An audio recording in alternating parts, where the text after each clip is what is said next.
믿음이 있는지 시험하고 확증하라는 제목으로 하나님 말씀을 전하도록 하겠습니다. 예화 가운데에 여러분들 아마 들으셨을 수도 있습니다. 외줄타기에 명사수가 한 명 있었습니다. 그 사람이 나이아가라 폭포, 미국하고 캐나다와 연결되어 있는 폭포 있지 않습니까? 나이아가라 폭포에 외줄타기를 신청하고 거기서 이제 사람들을 모아놓고 공연을 하게 됩니다. 사람들에게 그런 얘기합니다. 제가 이 외줄을 수백 메다 되는 그 거리를 건너갈 것인데 여러분 믿습니까? 그랬더니 사람들이 다 믿습니다. 그렇게 복창했습니다. 그래서 여기서 그 아슬아슬한 그 외줄을 타고 반대편까지 건너갔습니다. 그리고 또 한 번 얘기합니다. 여러분 제가 다시 왔던 자리로 떨어지지 않냐고 정상적으로 성공할 줄로 믿습니까? 다들 믿습니다. 그렇게 했습니다. 역시 정상적으로 왔던 자리로 성공적으로 도착했습니다. 그러면서 하는 말이 여러분 가운데 한 분 저랑 같이 제 등에 엎여서 이 외줄타기를 하기를 원하는데 여러분들 가운데에 저와 같이 외줄타기를 하실 분 있으면 손 들어보라고 말했습니다. 아무도 손을 들지 않습니다. 오히려 지적을 당할까봐 두려워하고 있었습니다. 그때 한 소년이 손을 들고 자기가 그게 도전하겠다 했습니다. 그 소년은 그 외줄타기 명사수 뒤에 엎여서 건넙니다. 성공했을까요? 실패했을까요? 결국 성공했습니다. 그러면서 사람들이 그 소년한테 어떻게 용감하게 그게 손을 들고 같이 가게 됐느냐 이렇게 질문했더니 이분이 저희 아빠다고 그렇게 고백했습니다. 우리 아빠이기 때문에 저는 믿는다. 아빠가 그동안 해왔던 것을 많이 봤고 우리 아빠는 내가 신뢰할 수 있다 하고 그렇게 고백했다는 예화가 있습니다.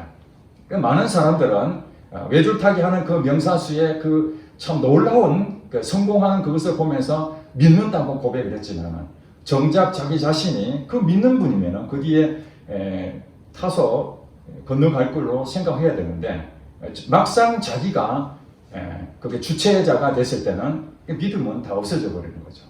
그러나 이 꼬마는 외줄타기 하는 그 거리를 갈 수 있을 것이라고 믿는 것이 아니라 누구를 믿었겠습니까? 아빠를 믿은 거죠.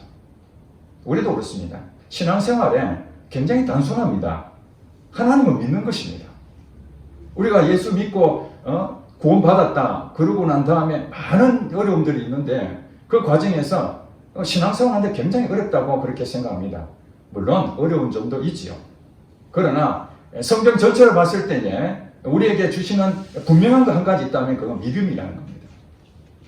우리가 이 문제를 해결할 수 있을 것이나 믿는 것이 아니라 누구를 믿는다고요? 그 소년이 아빠를 믿는 것처럼 예수를 믿는다는 것은 그 능력자이신 이 우주 만물을 만드신 그 존재 자체 그 하나님을 믿는 것이죠.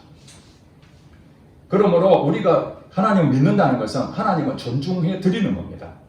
여러분 사람들 관계에서도 내가 너 믿는다고 그렇게 말을 하지만은 실질적으로 믿음의 행동 안 하면은 그 사람은 존중하는 것입니까? 무시하는 것입니까? 나는 당신한테 무시한 적이 한 번도 없어. 그렇지만 그 사람에 대한 말을 잘 기울이지도 않고 그것에 대해서 믿음을 보여주지 못한다면 나를 존중하고 있는 것인가? 아니면 나를 무시하는 것인가? 이렇게 생각할 수밖에 없는 것입니다. 마찬가지로 우리가 하나님을 정말 믿는다면 히브리서 11장 6절 말씀처럼 믿음이 없이는 하나님을 기쁘시게 할 수 없다. 믿음이 없이는 하나님 기쁘시게 할 수 없다. 그럼 무엇을 믿느냐? 바로 그 뒤에 나오잖아요. 하나님이 계신 것과 하나님이 우리에게 상 주시는 자이심을 믿어라. 그 얘기입니다. 하나님 분명히 계시다는 거예요. 그것을 믿으라는 거예요. 아빠의 능력을 믿었기 때문에 그 아들이 과감하게 손을 들고 그 등에 엎여서 편안한 마음으로 걸은 것처럼 우리 신앙생활은 바로 외줄타기 하는 것과 똑같습니다. 이 세상은 자칫 잘못하면 남들을 떨어질 수 있는 수많은 그런 세상에 우리가 살고 있지 않습니까? 특별히 21세기는 정말로 너무나 빠른 이 변화 가운데서 우리가 정말 어떻게 살아야 될 것인가? 방법은 하나밖에 없습니다. 하나님을 믿는 것밖에 없습니다. 성경에 보면은 죄에 대해서 얘기합니다. 죄가 무엇일까요? 우리가 일반적으로 생각할 때는 어떤 규칙을 어겼을 때 죄를 범했다 그렇게 말하지 않습니까? 나라 법을 어기면 죄를 졌다는 거죠. 벌을 받게 됩니다. 도덕적인 죄도 있고 윤리적인 죄도 있고 감옥 가진 않지만은 우리가 사회생활하면서 거짓말한다든지 뭐 사기를 친다든지 뭐 여러 가지 부분에서 죄를 지을 수가 있습니다. 성경에서 말하는 죄는 제가 성경을 통해서 보니까 대략 세 가지를 제가 발견하게 됐습니다. 하나는 요한복음 16장 9절 말씀에 죄에 대하여라 함은 이렇게 정리를 해놨습니다. 죄가 무엇인가? 그것은 그들이 나를 믿지 아니함이다. 나는 누굽니까? 예수님을 말하죠. 예수님께서 이 말씀하시면 죄에 대하여라 함은 나를 믿지 않는 것이다. 그러니까 여러분들 예수님을 믿지 않는 것이 죄를 범한다는 것입니다.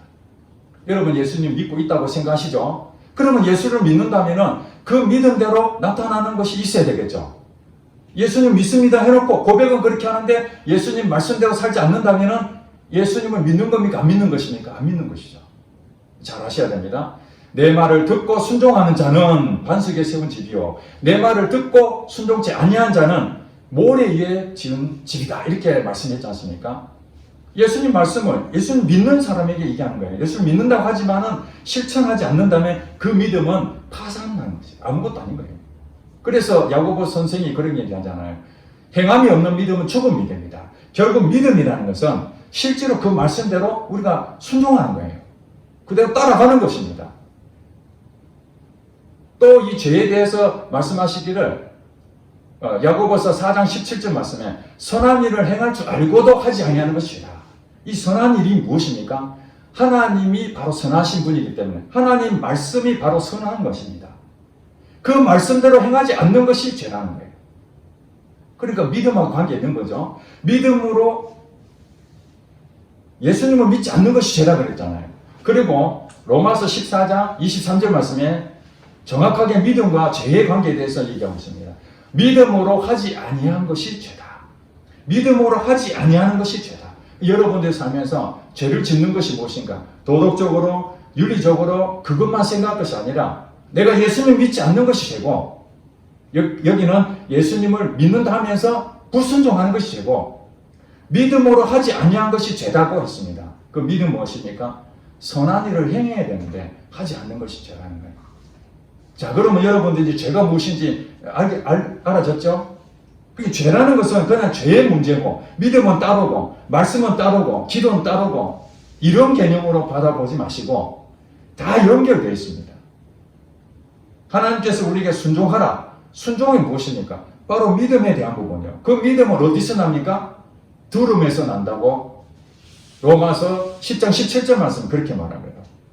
믿음은 들음에서 나며 들음은 그리스도의 말씀으로 말미암느니라. 그러니까 이 듣는다는 것은 예수님 말씀이라는 거예요. 예수님 말씀이 곧 예수님이잖아요. 우리가 왕이 어명이요 이렇게 하면은 실제로 왕이 직접 안 가더라도 그 절경이 어명이요 하는 순간 그 메시지가 왕이 말하는 거 똑같이 얘기하는 거잖아요. 마찬가지로 예수님이 말씀하시는 것을 우리가 들을 때에 믿음이 자란다는 거예요. 이걸 오해하는 사람이 있어요. 듣는다 하니까 우리 육적인 귀로 듣는다. 설교를 많이 들으면 믿음이 생긴다. 아니면 동영상을 많이 보면 믿음이 생긴다. 어떤 책을 많이 읽으면 믿음이 생긴다. 머릿속으로 이해가 되면 믿음이 생긴다. 믿음은 그런 것이 아닙니다. 예수를 안 믿는 사람들도 성경책 많이 읽습니다. 동영상도 많이 봅니다. 그런데 그 믿음이라는 것이 무엇인가? 그것이 바로 영적으로 듣는 것입니다. 영적으로. 여러분 오늘 설교 듣잖아요. 똑같이 설교 듣는데 이 설교 가운데 여러분들이 하나님께서 메시지를 여러분 마음 가운데에 생각 가운데에 던져줍니다. 이렇게.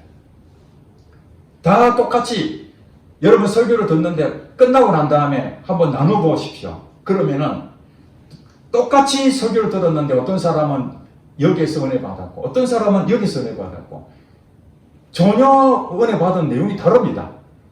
같은 설교를 들었는데도 왜 이렇게 다를까요? 그것이 뭐냐면 하나님의 말씀을 들은 이해된 것을 얘기하는 것이 아니라 하나님이 주신 메시지를 여러분에게 깨닫게 해주시는 그것이 바로 그리스도의 말씀을 듣고 믿음이 생기는 겁니다. 여기서 믿음이 생긴 것으로 야 이제 나는 믿음이 커졌다 이렇게 하는 것이 아니라 믿음이 생기면 그 다음 어떻게 된다고요? 그 믿음이 열매를 맺어야 되죠. 믿음이 생겨야 뭘 하지 않습니까? 믿음이 없는데 무슨 일 하겠습니까? 저 명사수가 명사수가 아니라 외줄타기 하는 그 명수가 아무리 훌륭하다 할지라도 내가 안 믿어지는데 어떻게 그 등에 업혀서 갈 수 있겠습니까? 일단 믿음이 생겨야 되는 거예요. 그 다음에 믿음이 생길 때 어떤 일이 생깁니까? 이거 갈까 말까 이 선택이 있는 거죠. 그래서 믿음이라는 것은 일단 주어져야 되고 그 다음에 거기에 대한 선택이 우리에게 필요하다는 거예요. 자유의지가 있는 거죠. 하나님 말씀을 듣고 깨달아졌는데 안 할 수도 있고 말씀이 깨달아서 행할 수도 있는 거죠. 그러면 여러분들이 그 믿음이 이제 열매가 되는 것은 하나님 말씀을 깨달아지고 아멘하고 행동을 옮겨질 때에 비로소 여러분은 그 믿음의 결과를 얻을 수가 있는 것입니다. 그러니까 우리가 죄에 대한 부분들을 안 지으려고 많이 애를 씁니다. 교회 다니는 사람 특별히 이것도 죄인데 안 지으려고 이것도 죄인데 그건 아니죠. 어떻게 해야 됩니까? 믿음으로 가는 거예요. 믿음으로. 하나님을 전적으로 믿음으로 가는 거예요. 오늘 본문에 보니까 이런 얘기 하시죠. 자, 4절에 보니까 그리스도께서 약하심으로 십자가에 못 박히셨으나 하나님의 능력으로 살아계시니 이 말이 무엇입니까? 그리스도께서 예수님께서 약하심으로 우리 사람의 몸을 입고 왔지 않습니까? 우리랑 똑같은 지금 상황이라는 것을 지금 말씀하고 있는 거예요. 예수님이 사람의 몸을 입고 와서 약하심으로 십자가에 못 박히시다. 사실 예수님도 십자가 달리실 때에 고백하기를 할 수만 있다면 이 잔을 내게서 피해가기를 바라는 마음이 있었어요. 그 예수님의 솔직한 심정입니다. 그것을 인간이 가지고 있는 거죠. 여러분 어떤 일이 생겼을 때에 내가 감당할 수 있으면 큰 문제가 없지요. 근데 감당할 수 없는 그런 일이 생겼을 때는 정말 망연자실할 수밖에 없잖아요. 야, 어떻게 내한테 이 일이 생길 수 있을까? 지금 이 십자가 앞에 있는 것은 뭐냐면은 예수님이 감당할 수 없는 상황이 온 거예요, 지금. 그래서 십자가 못 박히게 됐는데 지금 문제는 뭐냐면은 그 다음 것이 중요하다는 거예요. 하나님의 능력으로 살아계시니 예수님께서 십자가 달리신 이유가 무엇이냐면은 우리를 구원하려고 십자가 달린 건 여러분 다 아시잖아요. 근데 그것을 예수님께서 하나님의 사인 없이 하나님이 약속하심이 없이 본인 스스로 내가 이 세상에 많은 죽어가는 죄인들을 내가 구원해 보겠다라고 했다면은 그건 개죽음밖에 안 됩니다. 그런 사람 굉장히 많잖아요. 이 세상을 자기가 한번 뭔가 한번 뒤집어 보려고 개혁하다가 실패한 사람 얼마나 많습니까? 성공한 케이스도 있지만 대부분은 쿠데타를 일으켜서 실패한 경우가 굉장히 많습니다. 뜻은 좋지만은 그게 성공하는 게 아닙니다. 그러나 예수님께서는 이 십자가를 달리실 때에 이때는 어떤 상황입니까? 하나님의 약속을 믿은 것이죠. 아버지 대신 아들로 오신 예수님께서 아버지 대신 하나님 말씀대로 순종하는 거예요. 믿었다는 거예요. 하나님이 나를 살리실 줄. 내가 십자가 지금 지지만 아버지께서 너를 3일 만에 다시 일으킬 것이라는 것을 예수님 십자가 달려 돌아가시 전에 이미 예수님께서 제자들에게나 사람들에게 선포하시잖아요. 내가 3일 만에 살아날 것이다. 그 얘기를 하셨거든요. 그러면 예수님께서 십자가 달려 돌아가신다는 얘기는 자기가 혼자 생각해서 가는 것이 아니라 하나님의 말씀대로 약속을 붙잡고 돌아가셨는데 돌아가시고 실제로 하나님께서 그 약속을 성취하셨다 그 얘기입니다. 하나님의 능력으로 살아 계신다는 그 말이. 그러므로 이렇게 말씀하시고 우리도 바울이 지금 얘기합니다. 우리도 그 안에서 약하나 예수님이 인간이기 때문에 약하지만은 감당할 수 없지만은 하나님 아버지이신 하나님을 믿고 그것을 순종하신 것처럼 우리도 그 안에서 뭔가 할 수 없고 연약하지만은 너희에게 대하여 하나님의 능력으로 그와 함께 살리라. 하나님의 능력으로 그 문제가 다 해결될 줄로 믿고 여러분들이 믿음으로 순종해라. 그 얘기 하시는 겁니다. 약속이 먼저 있습니다. 여러분 믿음이라는 것은 확인하고 내가 믿는다. 그거는 믿음이 아닙니다.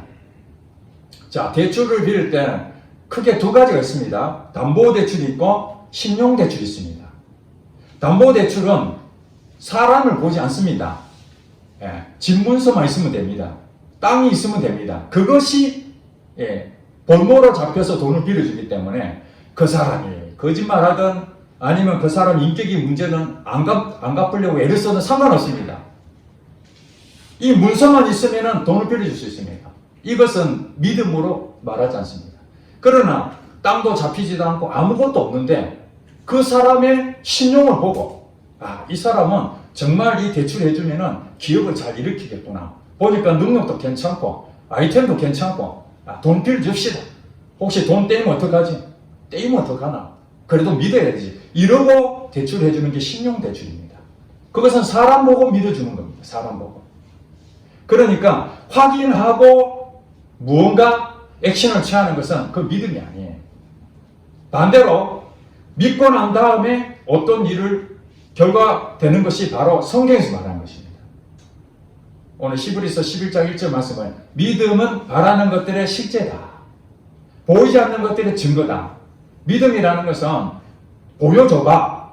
그러면 믿을게. 예수 안 믿는 사람 다 그러잖아요. 하나님이 계시면 내 믿을게. 그렇게 말하잖아요. 그런데 성경은 그렇게 말하지 않습니다. 일단 믿어봐. 그러면 보여준다는 거예요. 그런데 사람들은 확인 안 하면 못 믿겠다는 거잖아요.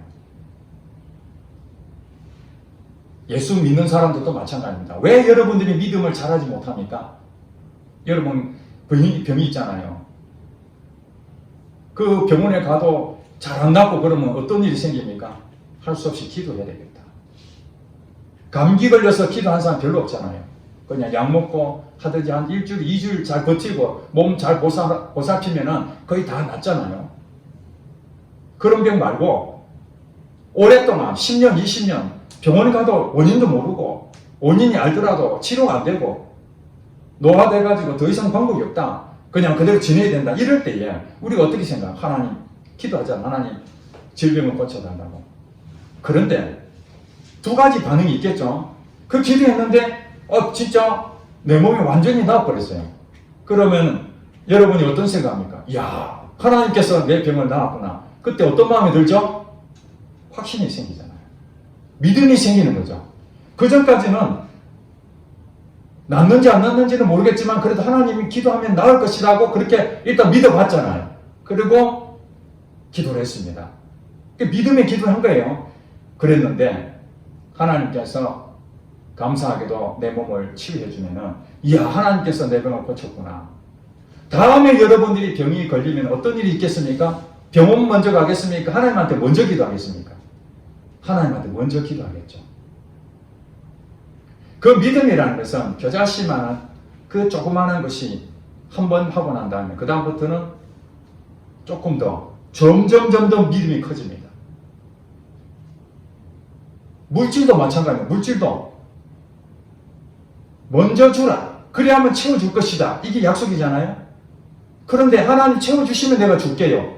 이것은 확인해보고 내가 무엇인가 하겠다는 거예요. 이 믿음 아닙니다. 그런데 먼저 네가 줘봐라. 그러면 내가 채워줄게. 내가 지금 돈이 없는데요. 돈 없는데 어떻게 이걸 할 수 있을까? 돈을 주시면 내가 남을 돕든지 하죠.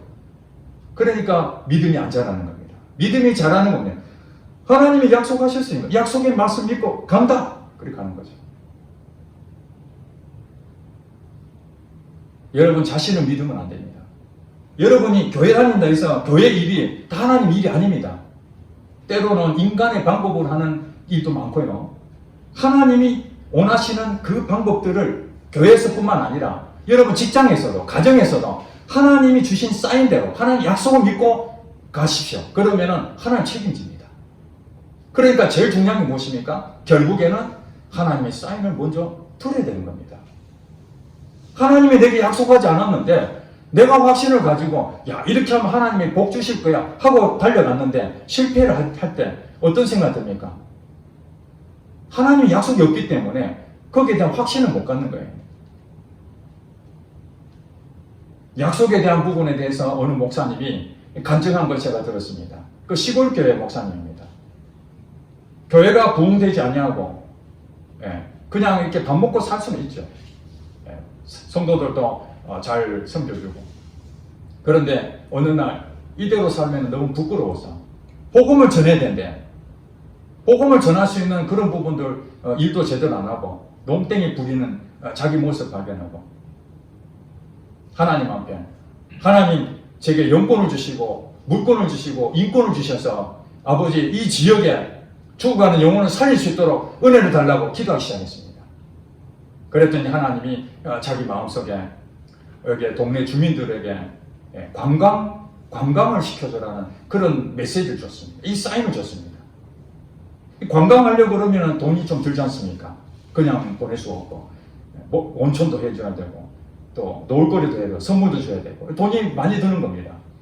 그래서 이 목사님이 관광을 해야 되겠다는 그 하나님 주신 사인을 가지고 약속을 주셨으니까 이렇게 전도를 해야 되겠다. 그래서 당회를 열고 몇 분의 장로들과 상의를 했습니다. 하나님께서 이런 사인을 주셔가지고 관광했으면 좋겠다.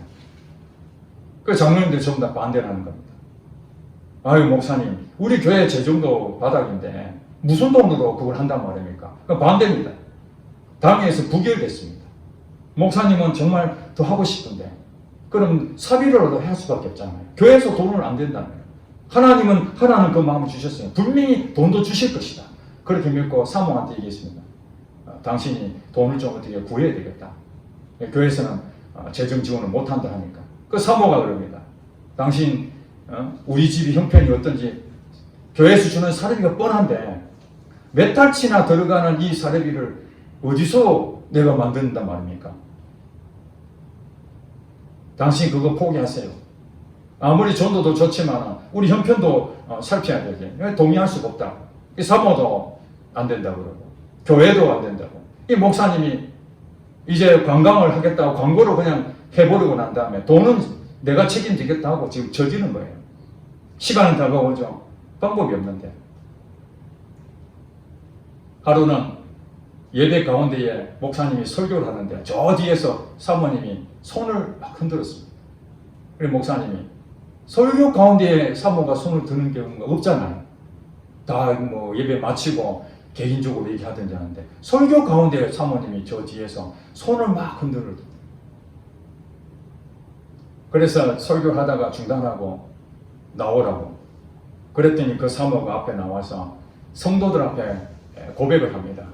자기가 설교를 듣는데 갑자기 하나님이 불이 떨어져서 견딜 수가 없어서 그냥 있으면 안 된다. 나가라는 그런 마음을 주셔서 부득불 나왔다고.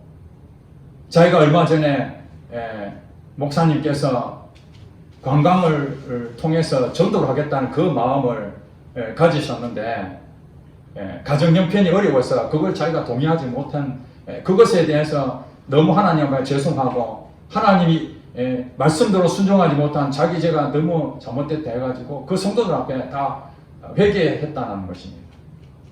그리고 예배를 마치고 난 다음에 성도들이 그 사모님의 간증을 회개의 간증을 듣고 십시일반 돈을 모아서 그 관광한 데를 모두 다 충당하고 그 모든 것이 다 하나님 은혜로 그 전도 그 부분을 잘 끝냈다고 합니다. 그 뒤부터 이 목사님은 야 하나님께서 약속하시면 되는구나. 사람들이 반대한다고 안 할 수도 있잖아요.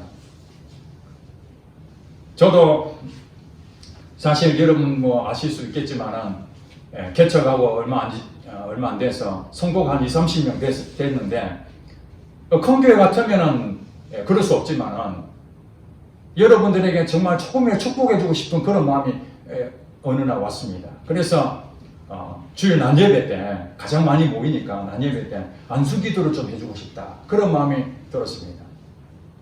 그래서 장로님하고 같이 상의를 했습니다. 안수기도를 했으면 좋겠다. 그분은 이제 그 전체에 대해서 그동안 해본 적이 없으니까 한 달에 한 번만 하면 늘 듣겠습니까? 그래서 제가 알겠습니다. 한 달에 한 번 하겠습니다. 한 번인가 두 번인가 했는지 모르겠습니다. 그리고 그분이 주일 낮에 안수기도 하지 말고 오후에 하더니 수요일 하는 게 어떻겠느냐. 왜 그러십니까? 대예배 때 안수기도 한 데가 어디 있습니까? 이게 맞죠? 대예배 때 안수기도 한 데가 거의 없죠. 그래서 제가 싸우고 싶지 않아서 포기했습니다. 그리고 지금 오랫동안 시간이 흘렀다가 지난번에 5월달인가 6월달인지 그때 하나님께서 갑자기 또 우리 교회의 순서를 지금처럼 하는 그 예배 순서가 아니라 성령의 인도를 받는 예배를 드리라는 그런 가운데 와서 제가 여러분한테 선포하고 예배 시간이 1시간이지만 1시간이 될지 1시간 반이 될지 때로는 찬양만 할 것인지 기도만 할 것인지 하나님 인도하는 대로 내가 하겠습니다. 선포하고 여러분에게 그대로 시행하다가 갑자기 하나님이 제게 안수기도를 하라는 그 마음을 주셨어요. 근데 그때 옛날에 생각이 났습니다. 주일 낮예배 때 안수기도 하면은 또 반대하는 그런 경우도 있을 수 있으니까 혹시라도 여러분 가운데 마음이 불편할 수 있으면 힘들겠다 싶어서 제가 안 했습니다. 한 2주 지났는데도 제 마음에 또 말씀하시기를 그냥 저질러야 되겠다. 하나님 주셨으니까. 그리고 2주 뒤에 안수기도를 했는데 여러분 다 간증을 들어서 알겠지만 예배 마치고 우리 임지사님이 2주 전에 그때로 말한 2주 전에 하나님이 자기에게 목사님에게 안수를 받고 싶다는 그 마음을 주셨단 말이에요. 그래 몇 번 얘기하려다가 말고 했는데 2주 지나서 그날 갑자기 안수기도 하는 그런 얘기 듣고 깜짝 놀랐다고 그렇게 고백을 했습니다. 집사님도 깜짝 놀랐지만 저도 깜짝 놀랐죠. 곰곰이 생각하니까 사실 2주 전에 했어야 되는 거예요, 제가. 왜냐하면 하나님 말씀을 주셨으니까. 제게 감동을 주셨으면 믿음은 순종을 해. 약속을 믿고 순종을 해야 되는데 자꾸 인간적이서 옛날에 대한 트라우마 혹시 성도님들이 불편할까봐 그런 것들이 하나님 말씀을 막아버리는 그런 일이 있었던 거죠. 그리고 난 뒤에 이제 안수 기도를 하는데 저는 몰랐죠. 안수 기도를 왜 하라는지도 몰랐습니다. 그런데 임지사님이 지난 간증 시간에 또 그런 고백했지 않습니까? 안수 기도하기 바로 전에 성경을 읽으라라는 하나님의 감동이 왔다는 거예요. 한 번도 아니고 2번이나 그런 감동이 오니까 하나님께서 내게 주시는 말씀인지 그렇게 생각하는데 제가 다 돌고 우리 임지사님 머리에 손을 얹고 기도하는데 제 입에서 그냥 성경을 읽으라 그런 메시지가 나간 겁니다. 저도 깜짝 놀랐습니다. 그래도 우리 임지사님이 신앙생활 성경도 잘 읽고 기도하시는 그런 분을 알고 있는데 목사가 기도해 주는데 성경을 읽으라 하면은 만약에 본인이 성경을 잘 읽고 있으면은 그 제가 뭐가 됩니까? 완전히 그 신뢰를 깨지는 일이 아닙니까?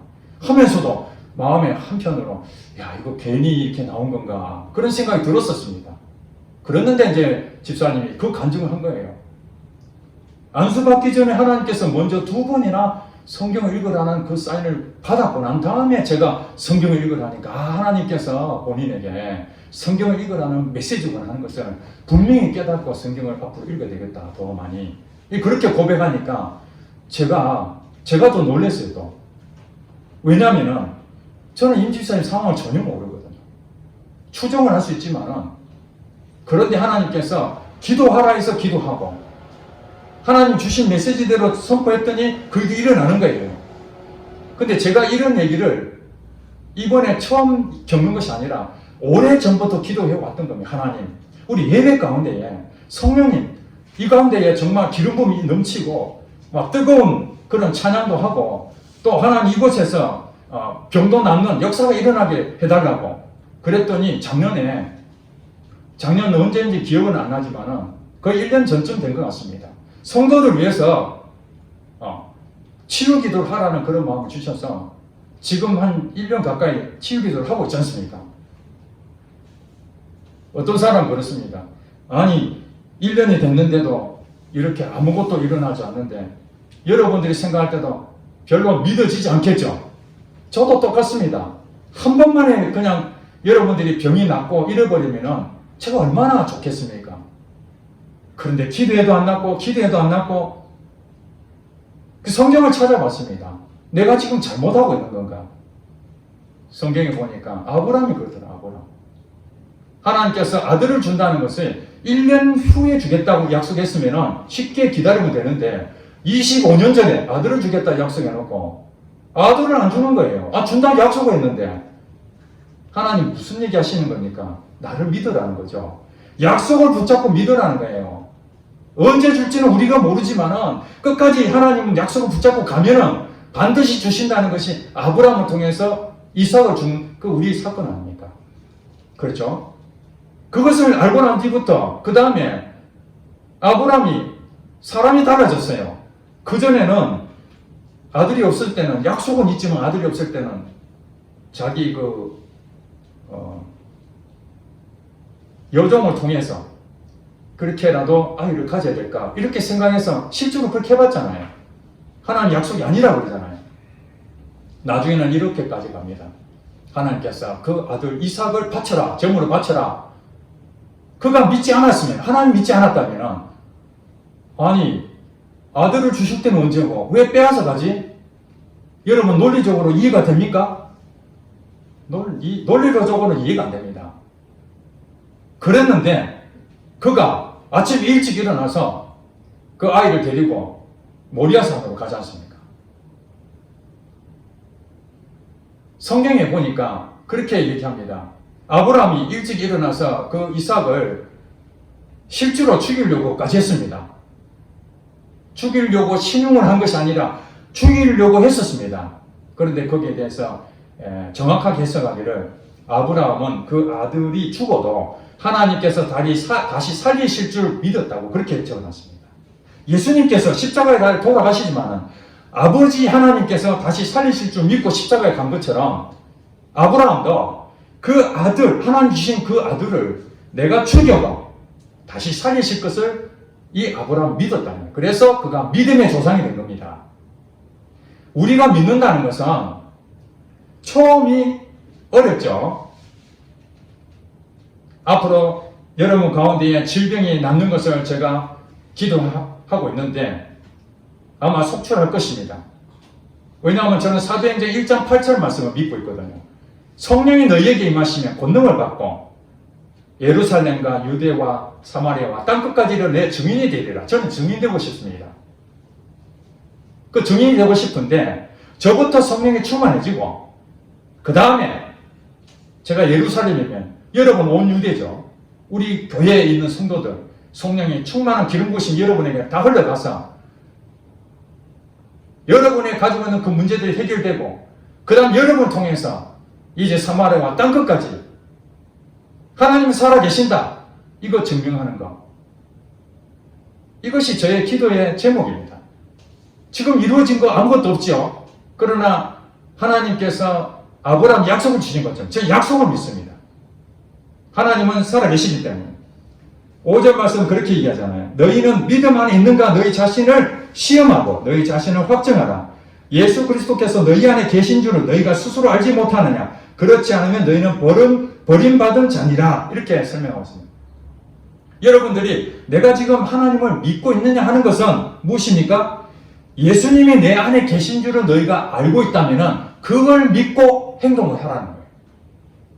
그런데 여러분들이 어떤 문제에 대해서 여러분이 고민하고 낙심하고 아무것도 이루어지지 않으니까 포기해버리고 그렇게 산다면 여러분들은 지금 여러분 안에 예수님이 계신다는 걸 스스로 알면서도 믿지 않는다는 거죠. 여러분들이 구원받았다는 걸 어떻게 합니까? 여러분 믿음으로 구원받았다고 하잖아요. 여러분이 구원받았다는 것은 그렇게 믿으면서 왜 구원받은 것 말고 다른 것들은 안 믿어지냐고요. 경험이 없었을 그런 거죠. 경험이. 홍해는 여러분 하나님이 갈라주셨어요. 홍해는. 이스라엘 백성들이 홍해 갈라진 걸 직접 봤습니다. 야, 하나님은 살아계시는구나. 그런데 그것은 자기 믿음이 아닙니다. 하나님이 다 갈라진 것은 내 믿음이 될 수가 없어요. 예수님이 오셨을 때 그 수많은 사람들이 질병을 고쳤죠. 그 질병 고친 걸 옆에 봤던 군중들이 많았습니다. 그들이 다 예수님을 제자로 살았습니까? 아니잖아요. 12해를 앓은 혈류병 가진 그 여인이 그 군중 가운데서 내가 예수님 옷자락만 잡아도 나을 것이다. 이 믿음을 가지고 나가잖아요. 사람들은 그냥 예수님을 구경꾼처럼 쳐다보고 있었는데 이 여인만 예수님의 옷자락만 잡아도 나을 것 같다는 그것 때문에 그가 잡고 나왔잖아요. 옷자락만 잡아도 나을 것 같다고 믿었지만 안 잡았으면 어떻게 됐을까요? 아무것도 일어난 게 없습니다. 그런데 그 믿음의 행동을 하니까 그가 믿음의 열매를 거뒀죠. 그 옆에 있는 사람들 다 봤습니다. 그러면 그 옆에 있는 사람은 믿음이 자랐습니까? 믿음하고 관계없습니다. 확인했을 뿐입니다. 하나님 살아계시는구나. 확인한 것하고 다릅니다. 내가 직접 믿음으로 경험한 것하고 옆에 사람이 보고 하는 건 다릅니다. 홍해를 갈라졌지만 갈라지고 가고 난 다음에 이스라엘 백성들 어떤 일이 있습니까? 오만 불평, 광야에 왔으니 먹을 것도 없고 도대체 이게 뭐냐? 하나님이 자기들을 홍해로 이렇게 건너게 만든 걸 봤으면서 불구하고 다시 옛날로 돌아가고 싶다는 거예요. 이게 믿는 겁니까? 아니잖아요. 반대로 이제 그들은 광야 생활 다 끝나고 40년 지나고 난 다음에 어디로 건넙니까? 요단강을 건너야 합니다. 요단강 건널 때는 다릅니다. 똑같이 강을 건너는데 그때는 하나님이 요단강을 딱 갈라주고 건너라고 하지 않고 너희들이 먼저 건너라. 그러면 갈라질 것이다. 이스라엘 백성들이 그 약속을 믿고 발을 딱 뒤지자마자 갈라지기 시작합니다. 하나님이 원하시는 믿음은 그겁니다. 하나님이 무언가 하면 내가 믿는 것이 아니라 하나님이 하실 줄 믿고 여러분 걸어갑니다. 그러나 여기서 중요한 한 가지입니다. 약속을 먼저 여러분들이 들어야 됩니다. 하나님의 사인. 그래서 성령님께 그 사인을 받기 위해서 기도하는 것이고 말씀을 보는 것이고 예배 가운데 설교를 듣는 것이 뭐예요? 사인을 받는 거죠. 사인을. 분명한 약속을 받았으면 여러분들 그것은 이루어질 때까지 언제인지 모릅니다. 하나님의 계획이 있으니까 언제인지 모르지만 그 약속을 믿고 견디면 반드시 여러분들 그 응답하십니다. 여러분 기도했는데도 아무것도 일어나지 않는다. 두 가지를 점검하셔야 됩니다. 내가 믿음으로 지금 그 약속을 붙잡고 가느냐 아니면은 하나님 약속과 전혀 관계없이 내가 확신해서 내 생각으로 내가 그동안 살아온 그 경험으로 그렇게 간다면 내가 믿는 것은 내 자신을 믿기 때문에 나 자신이 완전하지 않잖아요. 불완전하잖아요. 그럼 실패할 수밖에 없습니다. 100%는 하나님을 믿는 수밖에 없습니다. 오늘 여러분 믿음이 있는지 없는지는 아무도 모릅니다. 여러분 자신이 매일 점검하면서 시험해 보셔야 됩니다. 내가 예수를 진짜 믿고 있는가? 그건 여러분이 실제로 삶 속에서 믿음의 행동이 나타날 때 그것이 믿음의 결과를 얻게 될 줄로 믿습니다. 자, 이 시간 우리 함께 눈을 감고 기도하겠습니다.